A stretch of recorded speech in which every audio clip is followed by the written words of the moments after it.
यायनं कोणत्याच आम्हाला काही ते कोण सांग दुश्मनी नाही आमची.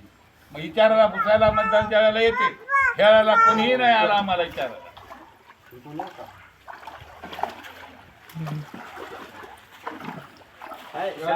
शासनानं जवळपास चांगल्या उपाययोजना दरवर्षी काय आसमानी आता मला काय वर्ष माहिती नाही. शरद पवार ज्यावेळेला मुख्यमंत्री होते का महाराष्ट्राचे मुख्यमंत्री, त्यावेळेला मी शरद पवारला जवाबी रस्त्या केले का इथून माझं जवाबी रस्त्याचे परत पावत्या आलेल्या आहेत त्यांच्या. बघा किती वर्ष झाले ते मुख्यमंत्री होते त्यावेळेला. 39 घराची नोंद करून दिली त्याला त्यावेळेला, तरी त्याने आणि पाणी केलं नाही. बघा तुम्हाला सांगतो एवढं पण इथे तहसीलदार साहेब आले नाहीत, कलेक्टर साहेब आले नाहीत, या जिल्ह्याचा खासदार आला नाही, या तालुक्याचा आमदार आला नाही, कोणीच नाही. जिल्हा परिषद नाही, कोणी जवळपास जिल्हा परिषद सरकारचा जिल्हा परिषद सदस्य देखील आला नाही. आला. त्या गोरगरिबाची व्यथा मांडण्यासाठी कोणीच उरलं नाही ह्या राज्यामध्ये. सगळे लुटारू झाले. तर तुम्हाला सांगतो, सर्वसामान्याचा प्रश्न कोणी मांडायला तयार नाही.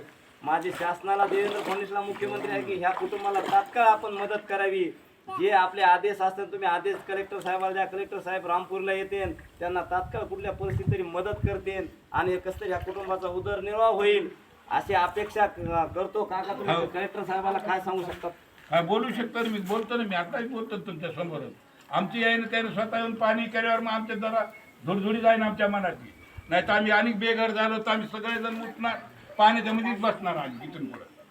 मी बोलतो ना, काय मला काय त्याला काय कळायला. आमची दरवर्षी अपेक्षा हीच व्हायची. 8-8 दिवस लेकराला बिमार पडे सुधारत नाहीत लेकराला, इथं यावं राहावं. ही सोयी कोणी करावा?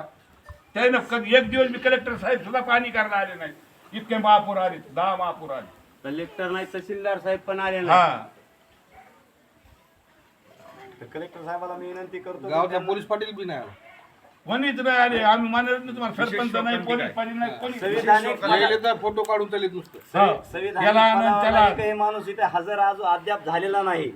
तरी कलेक्टर साहेबाला विनंती की त्यांनी ताबडतोब रामपुरी असन, ढालेगाव असन, निवळी असन, पाटोदा असन या सर्व गावाला तात्काळ भेट देऊन जी काय मदत करता येईल त्याने मदत या सर्वसामान्य कुटुंबाला करण्यात यावी.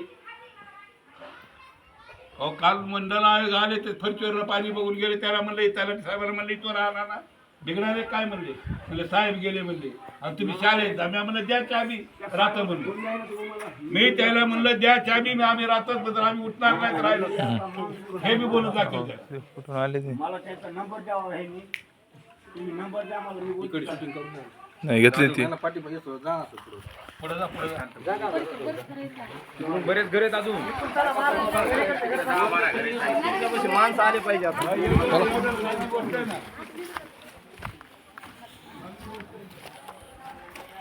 तुम्ही पाहू शकता सगळ्या घरामध्ये पाणी गेलेलं आहे.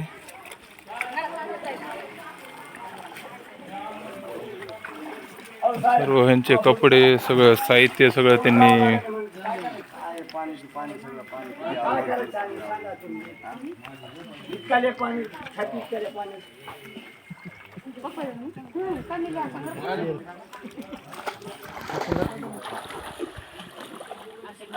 नमस्कार, मी बाबासाहेब टेकाळे.